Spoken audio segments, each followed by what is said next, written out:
Live from Avon, Colorado, this is your motivational, sensational, inspirational, educational, aspirational, international, keenly awaited, highly anticipated edition of Wall Street and Math Magic presented by Joel Elconin and Jeremy Alexander Newsome, hosted by Real Life Trading, part of Kids Month. Every single March at Real Life Trading, we do our absolute best to go to schools, reach out to the youth of the nation, and just simply teach them about the stock market, investing, finance, Wall Street, math. It's going to be a really exciting time. David's here, and he's excited. Welcome, David. Thanks for being here. Who else is in the building right now? We got Benjamin back, Christian's back, Evelyn Ramsey is back, James Montague, what a great name. Nathaniel's here. Welcome, Nathaniel. Thanks for being here as well. Kaz says hello. Welcome, Kaz. Have a great program for you tonight, boys and girls from all around the world. So thank you all for tuning in. We're going to be discussing tonight about buying stock. We're going to talk about what stock is. We're going to be discussing how to buy it. We're going to be discussing the benefits of buying stock and also possibly some of the downsides of buying stock. So, Joel, what actually is stock and why would people buy it? All right. First of all, good afternoon to all our participants. I hope you had a good day at school. Well, buying stock, we'll use RLT World as an example, but the primary reason you buy shares of a stock is because you put value in the company. You think that the leadership in the company, the product that the company has, is going to be accepted by the public. So you want to participate with your investment. So you buy shares of stock in a company, and we're going to use RLT World as an example. Now, just because you own a piece of the company, that doesn't mean that you have to get up there and go to work every day. That doesn't mean that you get to really participate in the decisions of the company. But by buying stock, you're saying, I have faith in the leadership of the company. I have faith in their business plan. And I believe over the course of time that they're going to be able to post a profit, which in turn will help the stock price. And that's what you want. You want the stock to rise and make money on your investment. Now, we got to be honest with you here, kids. You don't always make money on your investments. When you buy a stock, it can go up, it can go down, and it can go nowhere. So it's important to understand that when you are investing in the stock market, that there's risks. And then when you go into a stock or a trade, you want to make sure that you have defined risk and you are comfortable with the investment. Investors can sell their stock at any time they want to other investors that want to purchase the stock. So it doesn't mean that you have to hold it for a year or 2 years or 3 years. The investment is your time horizon, and you can sell it at any time that you want. I love it. And this is one of the great points about this slide, boys and girls, is one of the big takeaways that I would love for you to have from this class is it's better to be an owner rather than just a consumer. So what I mean and what we mean by that is, let's say, for example, Nike. Type in a 1 if everyone here has heard of the shoe Nike. The shoes or the clothes, right? Everyone here has heard of Nike. And owning pieces of Nike, owning actual stock into that company would have gained you so much more value than if you had just bought the shoes. So for example, if you had put $60, which is a pair of shoes, well, actually it's probably a cheap pair of shoes, we'll say $100. So instead of buying shoes that cost $100, you could take that exact same $100 and buy shares of Nike. And at that particular point in time, the shoes, you're probably going to grow out of them. They might not be cool after a year or two. They might get mud on them. Maybe you don't wear them after a point in time. But being an owner rather than just a consumer, $100 worth of Nike over the last 10 years actually would have turned into approximately $400. So instead of just having $100 now, you actually have $400 and some shares of Nike. So you are an owner rather than just a consumer. And this is a way that you can make money while you sleep. So owning stock gives each and every one of us an opportunity to be an owner, to actually own a piece of the company and make money as it goes up potentially, and not have to actually be working for that company, to actually put in the time and the energy. Isn't that a really cool concept? Yeah, Jeremy, could you put up the symbol again? Just go, you could put it up here. I just wanted to, real quickly here, no, Jeremy knows how to spell Nike, right? Nike is Nike, correct? But each stock that's traded on an exchange has a symbol.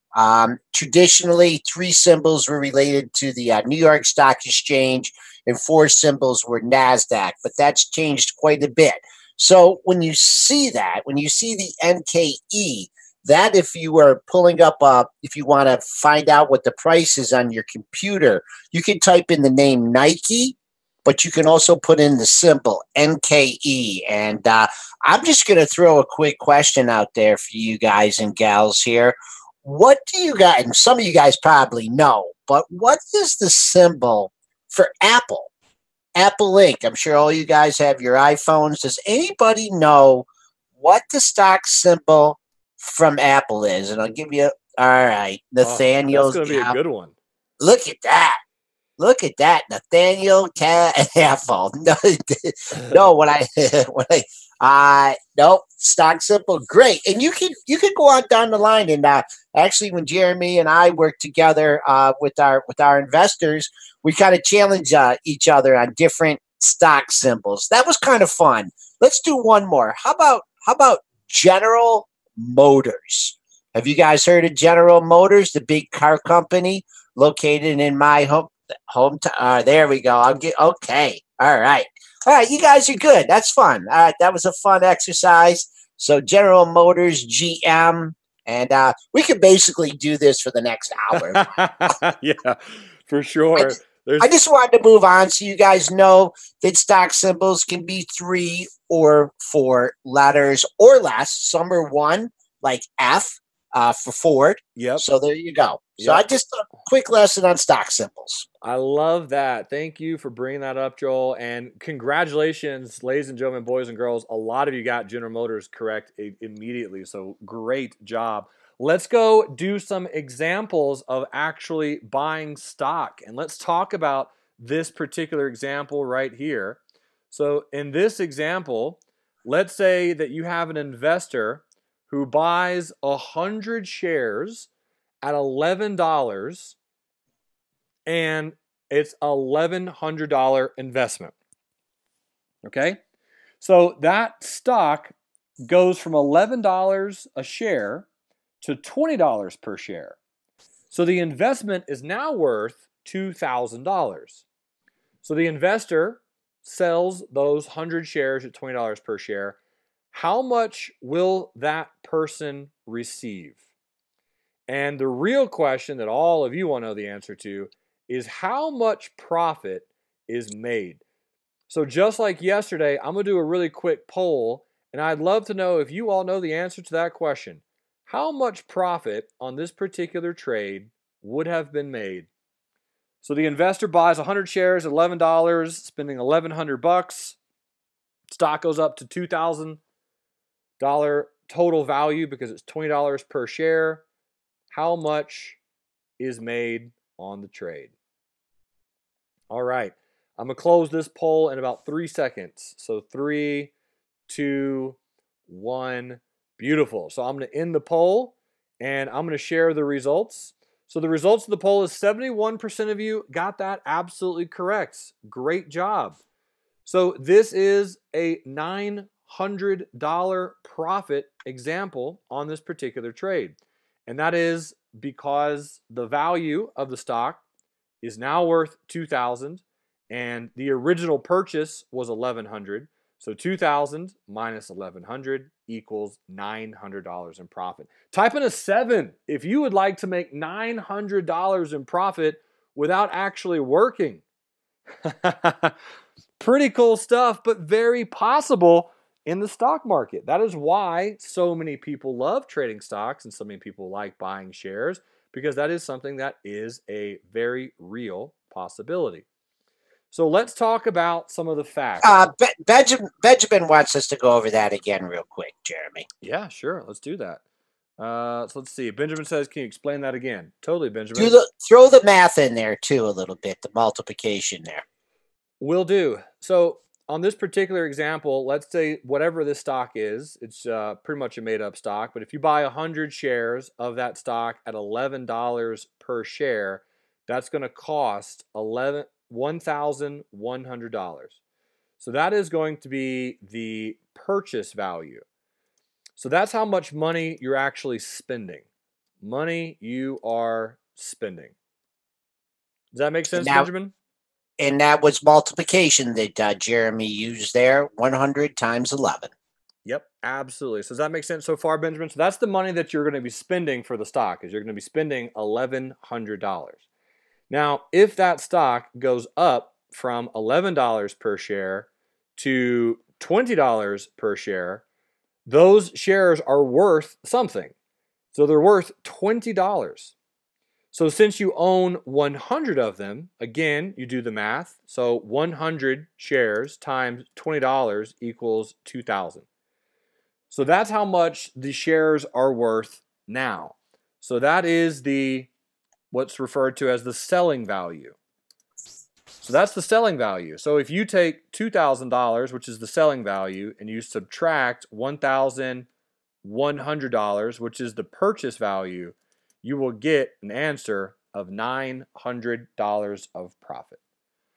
Does that help, Benjamin? Any other questions? And again, I appreciate you asking. Great stuff. Always love explaining the math behind the stock market. Nathaniel, we're going to be answering that in about 20 seconds, because Nathaniel says, is there any money that needs to go to Wall Street? Yeah.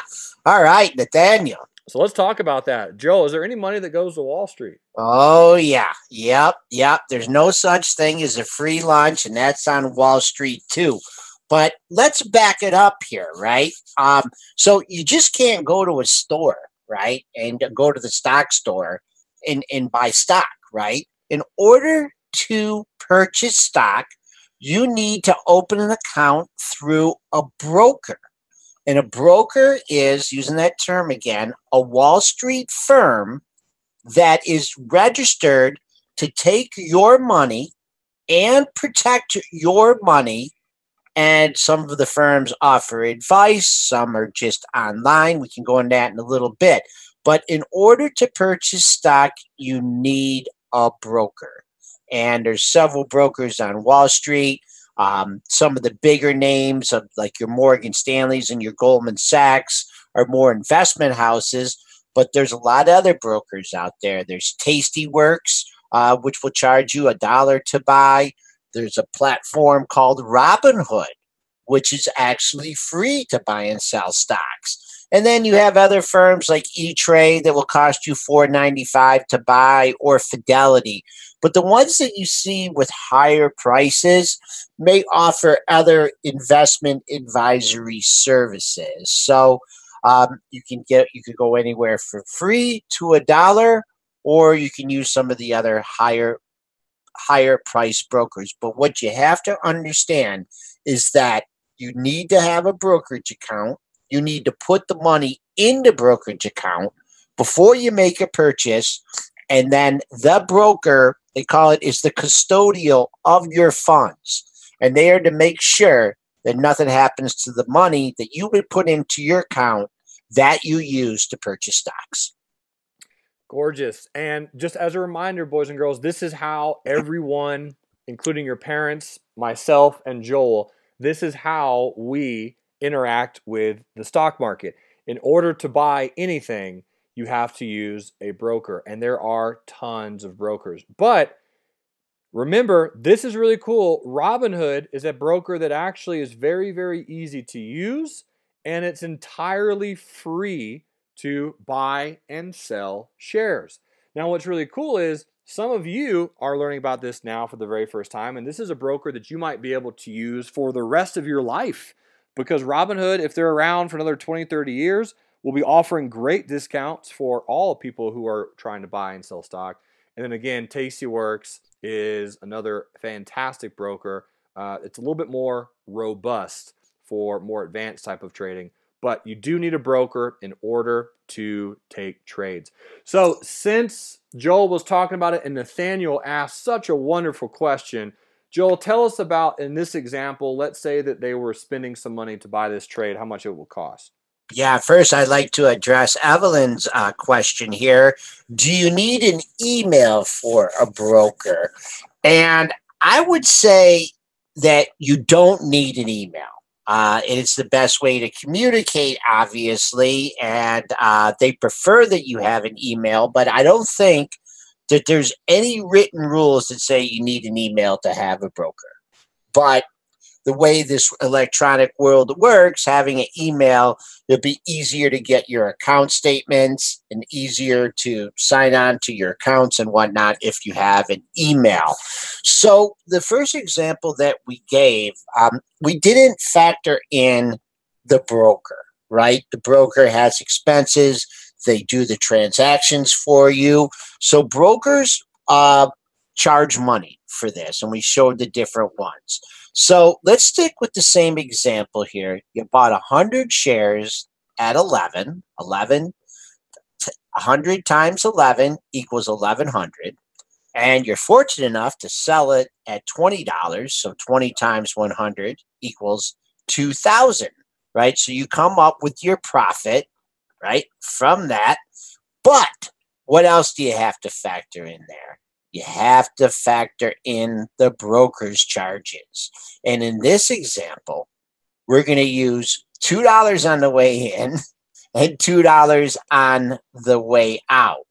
So do we have a poll for this one, Jeremy? We do not. I think we have a poll for this one. Yes. So that, as Joel was saying, if the purchase costs $2 to go into the stock and it costs $2 to go out of the stock, how much money was spent in commissions? So let's see if I have a poll on that. I do not. I do not have a poll on that. But you can answer the question because it's probably really easy. What do you all think? If the purchase cost $2 and the sale cost $2, how much was spent in commissions? Let's see if you all are going to nail this answer. Kaz got it absolutely correct. James got it absolutely correct. Benjamin, you were very close, but almost not correct. Nathaniel, almost. Added 2 extra zeros. So again, if the purchase cost $2 and the sale cost $2, that is a $4 commission. So $4. So now what we're going to do for you all, boys and girls, is we're going to show you how you could have taken this whole transaction and how much money you actually would have received. So here's the breakdown of that transaction. So if you sold the trade for $2,000 and the transaction costs $2 to do that particular transaction, the investor is actually going to receive $2,000 minus $2, which is $1,998. That's how much money is going to come into your account. But remember, you had to actually spend money in order to make money. So in this particular transaction, the actual profit of the investment would be $1,998 minus $1,100, or $898. That's how much profit you actually got from the sale of the trade. So the purchase of the overall trade cost $2. The actual sale of it also cost $2, and that's how you would have done the math to understand how much premium you actually brought in from the actual transaction, the actual sale itself. So Joel's going to go through this particular math for you, which just gives you additional example on how you can calculate the transaction cost. Going back to that question I just saw there, you can put as little or as much money as you want into an account. You can start with a small account, but you can only purchase the money in your account. So you can open an account for $1, but you're probably not going to be able to buy much. But let's go ahead through this transaction. It was sold by a broker that charged $2. So the profit per share, the original profit per share, was $20 minus our original cost for the stock, $11. 20 minus 11 equals 9. Since we purchased 100 shares, all right, times 9, you come up with $900, or 900 minus 2, $898. Yep. Beautiful. I love it. Gorgeous stuff. So again, ladies and gentlemen, boys and girls, if you're doing the math, this is just a way to calculate it per share, because this is the difference in the amount of shares, right? So the stock was originally $11 when you bought it, and then it went all the way up to $20, and now that's a difference of $9. So you can do this exact transaction for any of your share ownership. If you buy a stock at any particular price and it goes up to a particular price, you can do the exact same calculation of subtracting how much it went up by and then multiplying how many shares you own by the difference of the change in stock price and come up with that value. Beautiful stuff, boys and girls. You're doing absolutely fantastic. I love it. Let's go through one more example, because I got to talk about what would happen if the stock went down. Okay, because this is a realistic expectation. Not every stock just goes up forever, although there are some stocks, I think, that are much better than others. But at this particular point in time, if we're looking at this particular trade, let's say that you invest 100 shares at $11 and you're going to spend $1,100. So that's the exact same thing as the first time, right? So same exact example as the very first example. But instead of the stock going up, let's say the stock price goes down to $5 per share. Now the investment is only worth $500. So if the investor sells 100 shares at $5 per share, how much will they receive and how much money did they lose? So I am going to do a poll on this one to see if you all can just absolutely crush this answer like you've been crushing all the other answers. So if the investor buys 100 shares at $11 and the stock goes down to $5 per share, how much did they lose in this example? All right, so we'll keep that poll open for just a few quick seconds. All right, so we'll close the poll. Here's the poll. And I will share the results of the poll. 89% of you nailed the correct answer. Well done. So this is $1,100 minus $500, because that's the current value of the stock, which would represent a $600 loss. So that means that that is a decrease in the amount of money that you're initially trading. So that's very important to remember. However, Joel, what happens for the brokers? The brokers still get paid whether you make money or whether you lose money. So if you had the same example as we did before, $2 to buy the stock and $2 to sell the stock, you have to add another $4 to your loss and make it a total of a $604 loss. I love it. So this is the math behind that, the math that Joel is talking about. So again, if you are taking this particular trade and the transaction costs $200, I'm going to go in and actually update this really quick because I forgot one of the math portions that also needs to be updated in the other one. So give me about 23 seconds.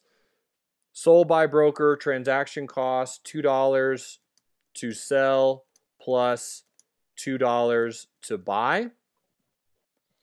All right, so that means I'm going to change. Let's see if I can change this over here. Sorry about that, folks. You get to see how you can build a PowerPoint, though.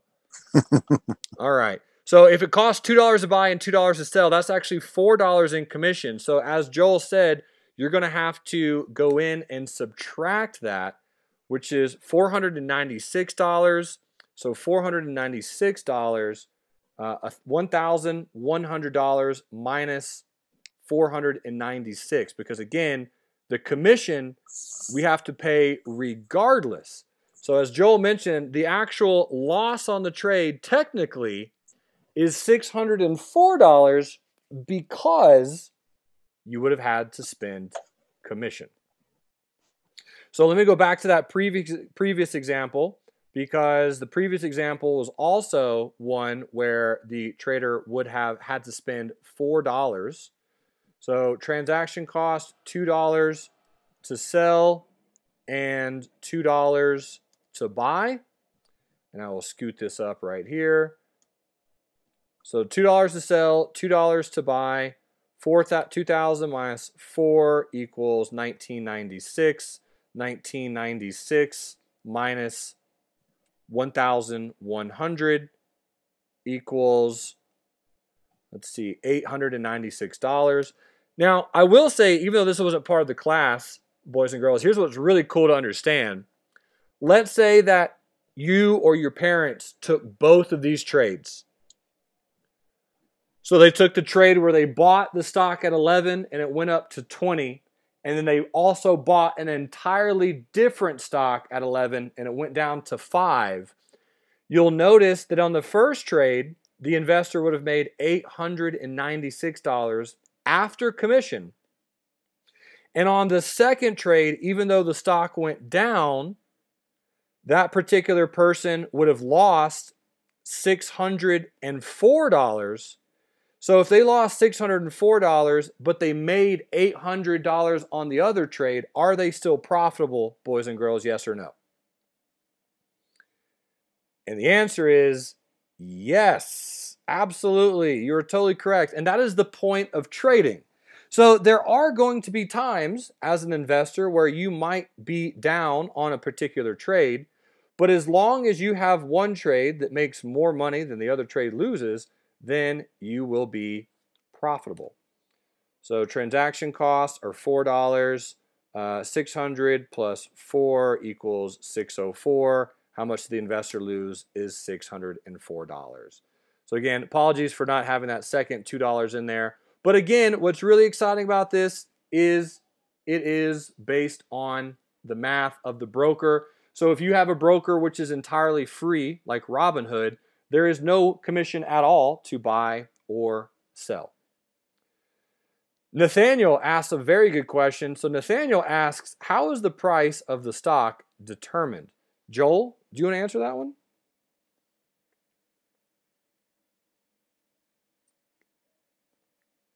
Let's see, Joel, you still there? You might have your microphone on mute. And if Joel, sorry about that, I'm still here. I was on mute there. Well, when you're looking at a stock price, right, and during the hours of 9:30 and 4, it's always moving, right? And what people that want to buy a stock through the computer will enter a price, right? Let's say in this example, the person that wants to buy the stock or the entity that wants to buy the stock wants to pay $19. So that is the bid. That is what the prevailing price is in the market that someone is willing to buy at it. But let's say another person doesn't want to pay $19, but they want to sell it at $20. So there's a bid and an offer constantly during the day in all the stocks. And so when you put an order in to buy, you put a market order in, you would go in and pay $20 for the stock if there was a dollar spread. Between 19 and 20, you would pay 20.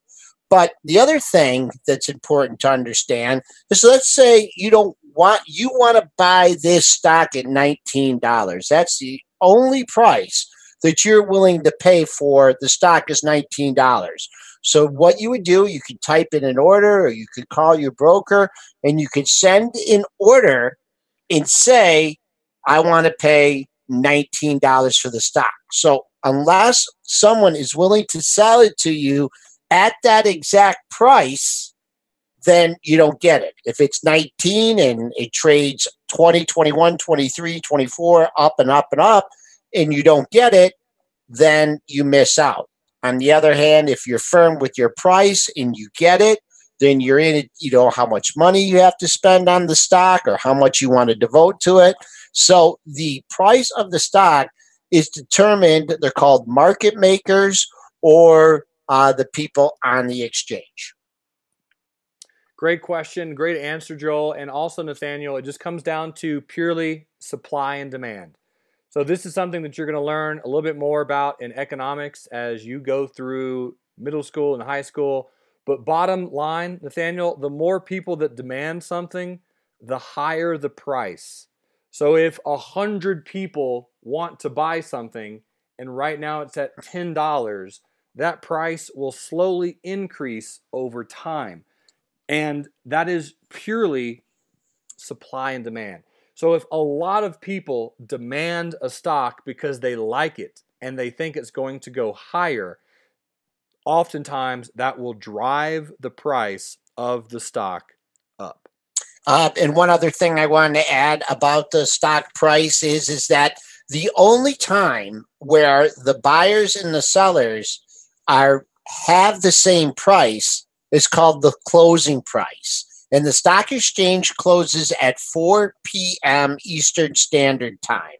In each stock, whether it's Microsoft, Apple, General Motors, Twitter, each day at 4 o'clock, the buyers and the sellers come to an agreement on a closing price. And that closing price will determine whether you bought the stock and you're showing a profit, or if you are showing a loss. But at the end of the day, if you do purchase a stock, it will move around. You'll see all different prices during the day. But at the end of the day, the closing price for all the buyers and all the sellers is the same thing. Very good answer. So Evelyn says, what do the Qs mean? Sorry, the Ds. So Evelyn's looking at this particular chart that I just pulled up on McDonald's. And the ticker, remember we were talking about the tickers, boys and girls, earlier today? The ticker for McDonald's is MCD. So, Evelyn, I'm going to ask you, do you remember what the E's mean? Because you asked that yesterday. Do you remember what those mean? And if you can tell me the answer to that, I will tell you the answer to what the D's mean. So, the E's, I'll write in here as a reminder. So the E on my screen equals earnings. Great job, Evelyn. So the D on my screen means dividends. Now, we haven't talked about dividends yet, but dividends are very exciting. This is when a company pays you to own their shares. Because remember, when you buy a share of a company like McDonald's, you are spending money. And when you spend money, you are giving it to McDonald's so that they can do things with your money. Believe it or not. So if you're buying a share of a company like McDonald's, they are actually able to take your money and then go do things with it, like go market or build another store or hire employees. But bottom line, they are going to use your money to grow. And through that growth, they are going to pay you extra income that they make in forms of dividends. So even if you don't have that much money in stock, so let's say, for example, on McDonald's, this is a weekly chart of McDonald's, which we're going to go all the way back to 2015. So we're going to do a real life example really quickly. So boys and girls, let's say you bought 1 share of McDonald's at $100. So you bought 1 share of McDonald's at $100. Right now, that stock is worth $184.97. So how much money would you have made on this trade buying just 1 share? And again, let's pretend that you bought it through through Robinhood, so you don't have to spend any money in commissions. So you bought 1 share of McDonald's at $100, and right now it's worth $184. How much money did you make? And Evelyn got the answer correct, and so did James. That is $84.97. But it would actually be a little bit more than that. Not a lot more, but a little bit more because of dividends. Now, I don't know the exact answer, ladies and gentlemen, but I can give you pretty much a close guess.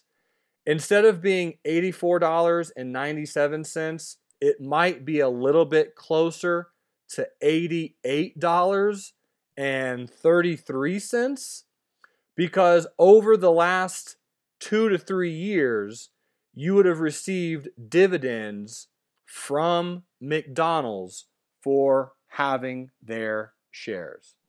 And dividends are an incredible way to make extra income from a stock while you sleep. So McDonald's is a great example of that. We talked about Nike earlier. So this is a weekly chart of Nike. Let's do one more example, and then I will send you all on your way. So let's say, for example, just a year ago, you bought 3 shares of Nike at $50 per share. How much would your investment be worth right now? And I'll give you a hint. The answer needs to be taken in from that number that you see in black. Because right now that number is $86.69. That's the closing price of Nike today. So let's do it this way. $86.69 times 3 is going to give you a certain number. That number, boys and girls, is the amount of your investment right now. So $86.69 times 3 shares equals $260. So Vaughn, congratulations, you absolutely nailed it. That's how much your shares are worth right now. That's how much your shares are worth now. But if you bought 3 shares of Nike at $50, that means your investment would have cost $150. So your investment would have been $150, which means how much money would you have made on Nike in the course of a year and a half? And the answer is 260 minus 150 equals $110. And again, that's not including dividends, because you could have also made a little bit additional because of dividends. Maybe you would make like $112 rather than $110 because of dividends. What do you think, Joel? I think that they nailed it here right in the chat. Vaughn and James and Nathaniel.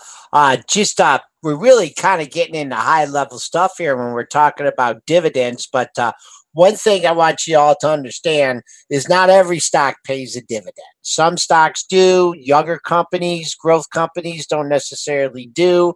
Some of your more legacy companies will pay dividends, but not all stocks pay dividends. Yep, very good question. Kaz says, do you like mangoes? I love mangoes. Mangoes is a great fruit. Kiwis is my favorite fruit, though, followed by blackberries. What about black cherries? I'm not the biggest fan of black cherries. I like normal cherries, but yeah, mangoes are pretty good. Got to admit, I do like mangoes. Well, boys and girls, thank you so much for tuning in to Class 2. We have already learned tons together. We're talking about dividends. We're talking about we're talking about earnings. We're talking about how much you can make. We're talking about brokers. Boys and girls, you have already begun to learn more than a lot of your teachers might even know in school. So I'm so thankful that you're spending your time with both Joel and myself. We will be back for class 3, which is going to be tomorrow, same time, same place at 6:30 p.m. Eastern Standard Time. Class 3 is going to be exceptional because we had Evelyn mention that she likes Hershey's. We're actually going to be talking about Hershey's in class 3, along with a few other stocks, and we're going to be talking about building your own mutual fund. So boys and girls, I will see you there. Thank you for tuning in. Joel, thank you for helping. My pleasure. Great job, kids. And we'll be with you back tomorrow evening, 6:30 p.m., same time, same place. Take care, everyone. Bye.